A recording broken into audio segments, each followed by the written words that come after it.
మట్టి ఆయా కార్యక్రమాల నిమిత్తం అక్కడ మట్టి తీసేసి ఉండొచ్చు, కానీ ఆ దేహము మట్టిలో మనం పూడ్చిపెట్టాము. కానీ దేవుడు అంటున్నాడు, ఆయన వచ్చు దినం ఒక దినం ఉన్నది. ఒక ప్రత్యేకమైనటువంటి ఆ దినమున ఆయనను ఎదుర్కొనుటకు మొదట లేచేటువంటి ఒక బ్యాచ్ వారు ఉంటారు. మొదట లేతురు అనే పదాన్ని మనం చదువుతాం. క్రీస్తునందుండి మృతులైన వారు మొదట లేతురు, అది మొదటి బ్యాచ్. తరువాత ఇంకో బ్యాచ్ ఉంది. వాళ్ళెవరంటే జీవము లేని వారు తీర్పులోనికి, నరకములోనికి వెళ్ళడానికి లేపబడి. కనుక గమనించాలి, మృతుల పునరుత్థానంలో 2 భాగాలు ఉన్నాయి. ఒకటి యుగయుగాలు ప్రభువుతో ఉండడానికి జీవించేది, అది జీవ పునరుత్థానం అంటారు. మరి ఇంకొకటి అగ్నిలో పడవేయడానికి పునరుత్థానం, దానిని తీర్పు పునరుత్థానం అంటారు. ఈ మాటలు యేసు ప్రభు వారే చెప్పారు. దీనికి ఆశ్చర్యపడకుడి, ఒక కాలము వచ్చుచున్నది, ఆ దినమున ఆయన శబ్దమును విని మృతుల్లో ఉన్నవారు, క్రీస్తునందు మృతి నొందిన వారు జీవ పునరుత్థానానికి, మరి కడమ మృతులైతే తీర్పు పునరుత్థానానికి లేపబడతారని ప్రభు చెప్పారు. కాబట్టి ఆలోచన చేయండి, పునరుత్థానం అనగా ఏ శరీరాన్ని విడిచిపెట్టామో అదే శరీరం మరలా పునరుద్ధరించబడుతుంది. కానీ అది రక్త మాంసములు కలిగిన శరీరము కాదు. తల్లి గర్భము నుండి పుట్టినది రక్త మాంసములు కలిగిన శరీరం. కానీ రేపు తిరిగి లేపబడే శరీరము అది ఎన్నడూనూ పాడవని శరీరం. యుగయుగాలు దేవునితో ఉండగలిగినది, లేదా యుగయుగాల అగ్నిలో ఉంది. అందుకే వాక్యం చెబుతుంది, అగ్ని ఆరదు, పురుగు చావదు. అంటే ఇక దేహము ఉడుకుతూనే ఉంది. అది పునరుత్థాన దేహం. ఇప్పుడు సత్యనారాయణ గారు మరి మనందరినీ విడిచి సంవత్సరమైంది, కానీ వారు ఆ దేహము భద్రపరచబడినది, అది మట్టిలో కలిసిపోయింది. కానీ ప్రభువు వచ్చినప్పుడు క్రీస్తునందు విశ్వాసం ఇచ్చిన వారైతే ఆ దినమున లేపబడేది వేరే శరీరం కాదు, అచ్చం ఆయనే. అది దేవుడు చేసిన పోలిక. కాబట్టి రేపు తిరిగి లేచేటువంటి ఒక ప్రక్రియ ఉన్నది. యేసు క్రీస్తు వచ్చినప్పుడు తిరిగి లేచేటువంటి దాన్ని జీవ పునరుత్థానం అన్నారు. యేసు ప్రభు అన్నారు, పునరుత్థానము జీవము. అంటే జీవ పునరుత్థానం అది నేనే. ఎవరికి జీవ పునరుత్థానం అంట అక్కడ చెప్పారు, చదివాం కదా, మూలవచనం. పునరుత్థానము జీవము నేనే. నా యందు విశ్వాసం ఉంచిన వాడు చనిపోయినను రేపు బ్రతుకుతున్నారు, ఎందుకంటే వారిలో జీవమున్నది. యుగయుగములు ఉన్న కొరకు బ్రతుకుటయే పునరుత్థానం. ఈ పునరుత్థానము మొట్టమొదట అసలు ఈ పునరుత్థానం అనే సబ్జెక్ట్ ఎవరిలో జరిగింది? మొదటి పునరుత్థానం, అసలు పునరుత్థానమే ఎవరిలో జరిగిందని అంటే యేసుక్రీస్తు ప్రభువులో జరిగింది. ఆయన సిలువ వేయబడినప్పుడు. చూడండి, మనం సాధారణంగా మనం జ్ఞాపకం చేసుకుంటాం, మహాశుక్రవారం, గుడ్ ఫ్రైడే అంటాం. గుడ్ ఫ్రైడే రోజున ఏం జరిగిందంటే ఆయన సమస్త మానవుల పాపమును ఆయన శిక్ష భరించారు. ఆయన మరణము పొందిన రోజు గుడ్ ఫ్రైడే. కానీ పునరుత్థానం పొందిన రోజు దాన్ని ఈస్టర్ పండుగగా చెప్తున్నాం కదా. ఏమంటే ఆ రోజు అయితే ఏం జరిగిందంటే పునరుత్థానం జరిగింది. యేసు ప్రభు వేరే రూపంలో లేచారా, లేకపోతే ఆయన మరణించినప్పుడు ఎలా ఉన్నారు అలాగే లేచారంటే మరణించినప్పుడు ఎలా ఉన్నారు అలాగే లేచారు. కానీ ఆ దేహము మహిమ దేహం. జాగ్రత్తగా ఆలోచన చేయాలి.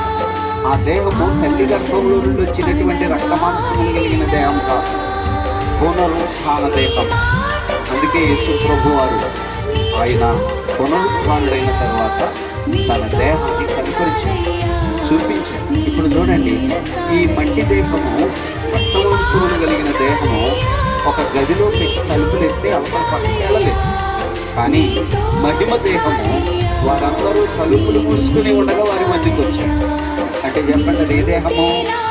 రక్తమాంసములుగా మహిమ దేహం, పునరుత్థాన దేహం అలా ఉంటుందని యేసు ప్రభు వారు చూపించారు. అయితే మరొక విషయం ఏంటంటే, పునరుత్థానం జరిగినప్పుడే ఏం జరిగిందో ఒక మాట చదవండి. కొరింథీయులకు రాసిన మొదటి పత్రిక 15వ అధ్యాయము 17వ వచనములో రాయబడిన మాట, క్రీస్తు మృతులలో నుండి పునరుత్థానుడై లేపబడని ఎడల. ఎంతమంది క్రైస్తవులు విశ్వాసం దేవుడు నమ్ముతున్నాం అంటున్నారే, క్రీస్తు మృతులలో నుండి ఒకవేళ లేపబడకుండా అందరిలాగే ఆయన కూడా సమాధి చేయబడి అలాగే ఉండిపోయింటే ఈ విశ్వాసం అంతా వ్యర్థమే. మీరెక్కనూ పాపములలోనే ఉన్నారు. ఒకవేళ పునరుత్థానమే లేకపోతే మానవుల పాపము అలాగే ఉండిపోయినన్నమాట. ఇప్పుడు మన పాపములన్నీ తీసివేయబడినవి అనే దాని గురించి ఎప్పుడు తెలిసింది చెప్పాలి, అర్థమైందా లేదా? మన పాపములన్నీ కూడా తొలగించబడ్డాయన్న రుజువే పునరుత్థానం. యేసు మరణమును వహించింది మానవుల పాపమంతటిని తీసి. మనం గమనించాలి, అందరూ కూడా పాపులము అనే విషయాన్ని మనం అర్థం చేసుకోవాలి. పాపం అంటే ఏంటి? అయ్యయ్యో అలా చేసేట్లా లేదా పాపం కూడా ఈ సామాన్య పదాలు. కానీ పాపం అంటే తలంపుల్లో, మాటల్లో, క్రియల్లో, మన హృదయంలో ఏ దుష్టత్వం ఉన్నదో దానిని మనము క్రియల రూపంగా చూస్తూ. కాబట్టి పాపము అనేటువంటిది పరిహరించబడింది సిలువలో. దానికి రుజువు జరిగింది పునరుత్థానం. ఒకవేళ పునరుత్థానమే జరిగి ఉండకపోతే మృతులైన వారందరూ కూడా అక్కడి నుంచి నరకానికి పోవలసిందే. ఇప్పుడు పునరుత్థానంలో ఎవరు లేస్తున్నారు? ఒక మాట చెప్పండి. మనం చదువుకున్నాము, పునరుత్థానంలో రేపు ఎవరు లేస్తున్నారు? మొదటి పునరుత్థానంలో విశ్వసించి కదండి. నా యొక్క విశ్వాసం ఇచ్చిన వాడు చనిపోయినను ఇంకా సత్యనారాయణ గారి యొక్క విశ్వాసం ఎలా ఉందో మనకు తెలియదు. కానీ ప్రతిదీ ఉన్నటువంటి మనకు దేవుడి యందు మన విశ్వాసం, దేవుడి యందు విశ్వాసం అనడానికి ఎన్నో పరీక్షలు, ఎన్నో రుజువులు చూపించాల్సిన అవసరం. నేను నమ్మాను, దేవుడు నమ్ముకుంటున్నాను అంటున్నాము, కానీ దేవుడు నమ్ముతున్నామా? అదే సమయంలో కొన్ని లోకంలో ఉన్న వాటిని నమ్ముతున్నాం. దేవుడిని సవాలు చేసేది ఈ లోకంలో ధనమే. దేవుడు అంటాడు, ఒకే సమయంలో ఒకడు సిరికిని దేవునికిని దాసులుగా ఉండలేరు. దేవుడు అంటాడు, పూర్ణ హృదయముతో, పూర్ణ ఆత్మతో, పూర్ణ శక్తితో నీ దేవుడిని యెహోవాను ప్రేమించవలెను. అంటే పూర్ణ హృదయం అంటే దాని అర్థమేంటి? హృదయము నిండా ఆయన్ననే నమ్ముకోవాలి తప్ప ఇక దేనికి నువ్వు స్థానం ఇచ్చినది పూర్ణ హృదయం కాదు.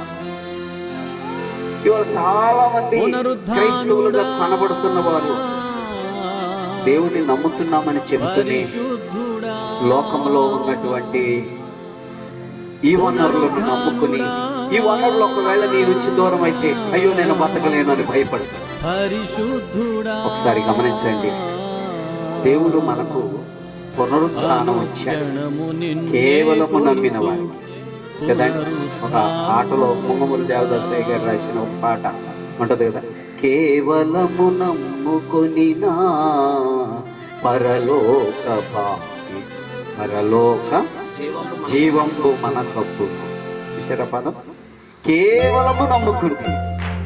ఇది దేవుడు మనకి ఇచ్చిన గొప్ప కృప. క్రైస్తవులుగా పిలువబడుతున్న మనము అనేకమైన లోక సంబంధమైన విషయాల్ని నమ్ముతున్నాం. కొంతమంది ఇంకా సెంటిమెంట్లు నమ్ముతారు, ఇంకా కొంతమంది ఆ తాడు ఈ తాడు కట్టుకుని నమ్ముతారు, ఇంకా ముహూర్తాలు నమ్ముతారు.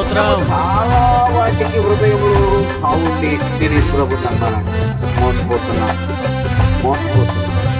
యేసుక్రీస్తును సంపూర్ణముగా విశ్వసించుట, రుజువులతో కూడినటువంటి విశ్వాసం కావాలి.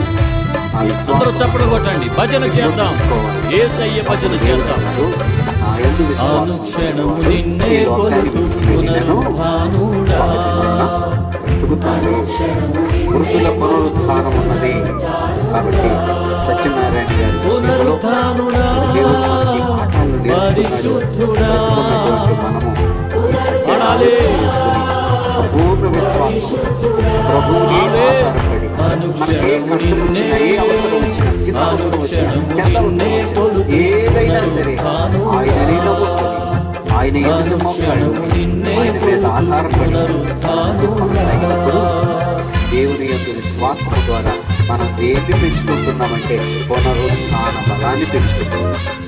రేపు అధికారులైన దేవదూతలైన వరమే కానీ వస్త్రహీనతైన ఉపద్రవమైన కరువైన ఖడ్గమైన అనుక్షణము నిన్నే ఆరాధిస్తానయ్యా.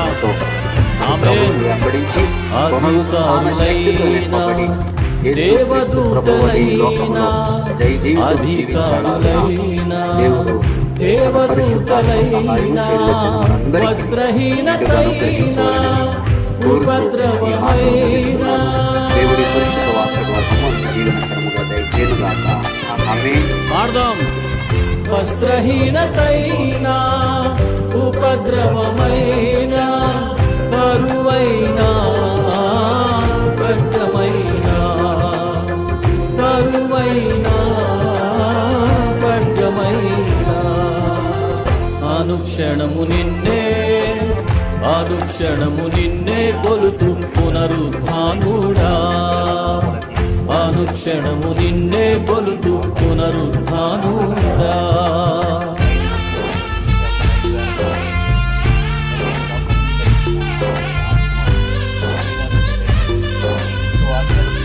రోగినైన నాకై త్యాగమైనావే, ద్రోహినైన నాకై దాహము కొన్నావు.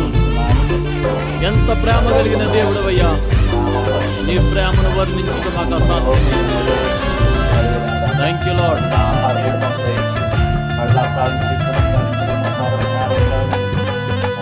మోహకందని నీ ధర్మమును ఆరాధన చేస్తున్నానయ్యా. ఆమేన్. రోగినైన నాకై త్యాగమైనావు, రోగినైన నాకై త్యాగమైనావు.